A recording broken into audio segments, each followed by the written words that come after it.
जी हाँ, तो क्या मोदी की सबसे मजबूत बैसाखी के तौर पर खुद को हार्ड बार्गेनर मानने वाले नायडू के खिलाफ शाह ने ऐसा खेल रच दिया जिससे नायडू सख्ते में आ गए। आखिर नायडू ने मोदी शाह का कौन सा सीक्रेट प्लान लीक करके नया दांव चल दिया?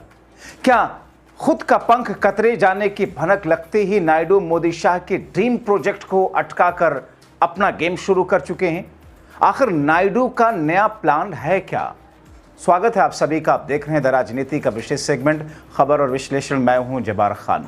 दोस्तों, मौजूदा वक्त में बंगाल से लेकर के महाराष्ट्र, उत्तर प्रदेश और उससे पहले पंजाब, भारतीय जनता पार्टी ने, मोदी और शाह ने हर जगह पर अपने टांके को भिड़ा करके, सांसदों को तोड़ करके मन मर्जी अपने उस मास्टर प्लान, ड्रीम प्रोजेक्ट को पूरा करने की मन ही मन में शेख चिल्ली वाला प्लान बनाए घूम रहे थे और घूम रहे हैं।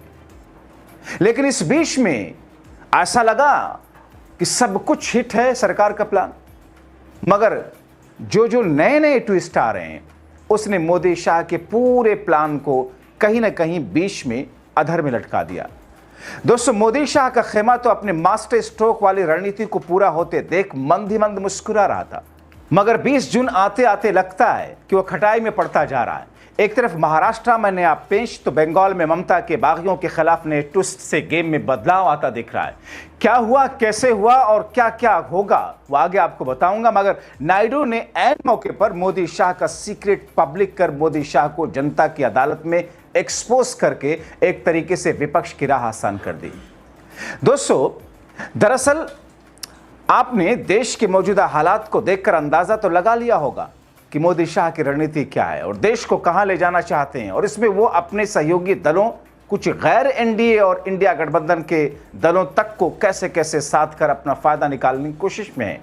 मगर अब शाह ने नायडू के प्रति अपना रुख बदल लिया और इसकी भनक लगते ही नायडू ने अपनी चाल चलनी शुरू कर दी। मैं भी सख्ते में था जब इस खबर को देखा, मगर धीरे धीरे नायडू बढ़ रहे हैं ठंडा करके।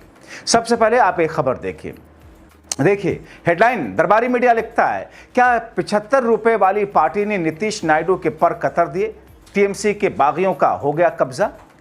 अब दोस्तों, इस खबर को थोड़ा गहराई से देखें, इसके भीतर चलते हैं जिसमें अंदर की खबर है। पश्चिम बंगाल की राजनीति से उठा बगावत का तूफान अब दिल्ली की सत्ता के समीकरण को पूरी तरह बदल चुका। टीएमसी के 20 बागी सांसदों ने एक ऐसी गुमनाम और अमान्यता प्राप्त राजनीतिक पार्टी एनसीपीआई पर कब्जा किया शाह के इशारे से, जिसका पिछली बैलेंस शीट में कुल बैंक बैलेंस मात्र 75 रुपए था। उस बैंक पार्टी के बैंक अकाउंट में सिर्फ 75 रुपए थे।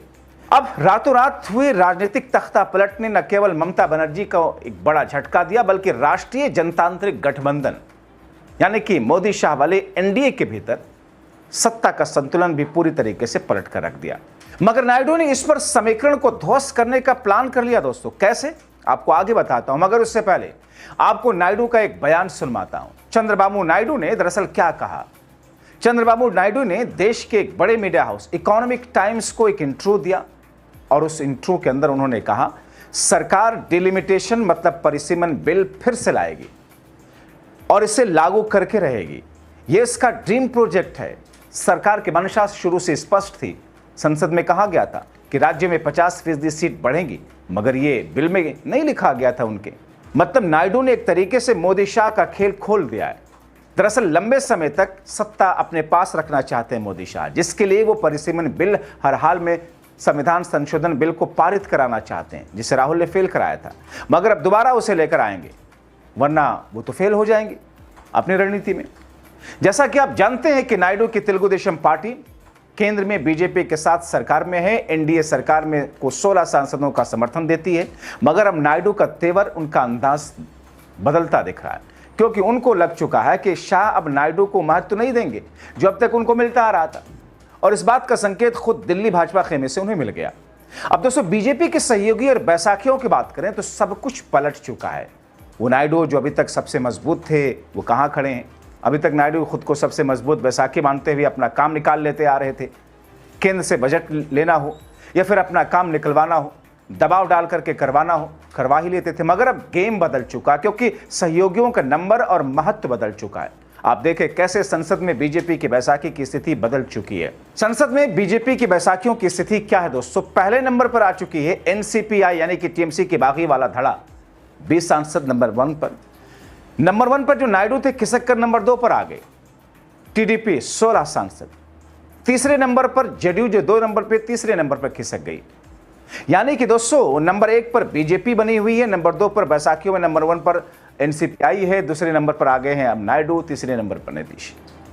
दोस्तों खुद दरबारी मीडिया लिखता है कि भाजपा की तोड़फोड़ और इस विलय का सबसे बड़ा रणनीतिक असर किंगमेकर की भूमिका निभा रहे नायडू और नीतीश कुमार पर पड़ा है।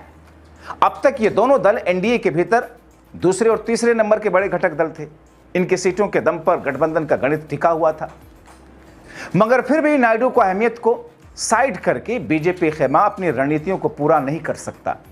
इसका ड्रीम प्रोजेक्ट अभी भी दूर की कौड़ी है। जरा समीकरण समझिए दोस्तों। लोकसभा में एनडीए के पास हैं फिलहाल 293 सांसद। इसमें ममता बनर्जी की टीएमसी में हुई टूट के बाद एनसीपीआई में हुई विलय के बाद 20 सांसद और जोड़ देते हैं 293 में, तो यह आंकड़ा बढ़कर के हो जाता 313 का। यह और बात है कि अभी उनकी सांसदी बचती है जाती है, यह भी देखना होगा। मगर फिलहाल सांसदी जाने ना जाने के झंझट से अलग होकर के अगर देखें समीकरण के हिसाब से तो आंकड़ा 313। अब यह खबर है कि मॉनसून सत्र में शाह द्वारा तोड़े गए टीएमसी वाले सांसदों की पार्टी एनसीपीआई एनडीए को ही सपोर्ट करेगी, क्लियर है। इसके अलावा 6 सांसद उद्धव गुट की शिवसेना यूबीटी के बागी हैं। यह और बात है कि इसमें कुछ पेच है, उनकी सांसदी पर तलवार है, मगर उनकी सांसदी बची तो ये एनडीए को ही सपोर्ट करेंगे, इसीलिए तो तोड़े गए। इन्हें मिलाकर के आंकड़ा हो जा रहा है 319 का, यानी कि 240 बीजेपी, 293 अभी तक एनडीए था, उसमें से 20 जोड़े टीएमसी वाले और जोड़े 6 उद्धव वाले, तो 319 का। मगर दोस्तों अब भी ये 2/3 के आंकड़े से काफी दूर है। ऐसे में सवाल उठता है कि कैसे एनडीए आंकड़ा पा सकता है। इसके पीछे कुछ और दल है। बीते दिन यूपी सरकार में कैबिनेट मंत्री ओम प्रकाश राजभर और डिप्टी सीएम केशव प्रसाद मौर्य वाली अटकलें, समाजवादी पार्टी के सांसद टूट रहे हैं, 25-26 सांसदों का आंकड़ा भी दिया, लेकिन ये अभी बहुत दूर की कौड़ी लग रही है। ये गेम फेल हो चुका है फिलहाल। और तभी इस बीच में महाराष्ट्र में शरद पवार के एनसीपी के 8 सांसदों पर निगाह जाती है। फिलहाल वहां भी कामयाबी नहीं मिली। मगर इन तमाम चीजों के बीच में 3 चीजें साफ हैं कि नायडू की वो हैसियत नहीं बची जो अभी तक थी। हार्ड बार्गेनर के तौर पर अब वो केंद्र से वो चीजें नहीं ले पाएंगे। इस बात का एहसास क्या? इस बात की स्क्रिप्ट ही शाह ने लिखी, उनको अच्छे से पता, और उनको पता कि नायडू के साथ डील कैसे करना है। अगर नायडू इस वक्त छिटक भी जाते हैं तो केंद्र की सरकार पर कोई असर वसर नहीं पड़ने वाला। इसीलिए नायडू ने यह कहने की पहली बार हिम्मत दिखाई कि साहब अब परिसीमन को लेकर एक बार फिर से सरकार नए सिरे से बिल लाएगी और इसे पास कराएगी हर हाल में। यानी कि इसी के लिए सारी तोड़फोड़ मचाई गई, इसी के लिए पार्टी को तोड़ा जा रहा है। जाहिर तौर पर ये बातें मोदी और शाह के खेमे के लिए सुटेबल तो है नहीं। अब ऐसी स्थिति में इन तमाम स्थितियों और परिस्थितियों को देखकर ऐसा लग रहा कि अब एक नई रस्साकशी दिल्ली वर्सेस लखनऊ तक की जो आप सुनते आ रहे हैं, दिल्ली वर्सेस आंध्र की आपको दिखाई देगी। मगर क्या, कब और कैसे? क्योंकि चंद्रबाबू नायडू खाटी राजनीतिज्ञ ही नहीं बल्कि वो जानते हैं कि किसके साथ कैसे डील करना है।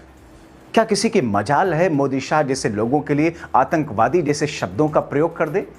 नायडू कर चुके हैं, फिर भी वो केंद्र में सरकार के साथ में है, फिर भी वो बीजेपी के सहयोगी बने हुए हैं। दूसरी कोई पार्टी होती तो अब तक बीजेपी उसे तोड़ ताड़ करके कहां पहुंचा चुकी होती कि उसका अस्तित्व ही खत्म हो चुका होता। मगर नायडू बखूबी जानते हैं कब क्या बोलना है, कितना बोलना है, कैसे बोलना है, और हालात बिगड़ने की स्थितियों में कैसे उसे मैनेज करना है। इसीलिए तो नायडू हैं।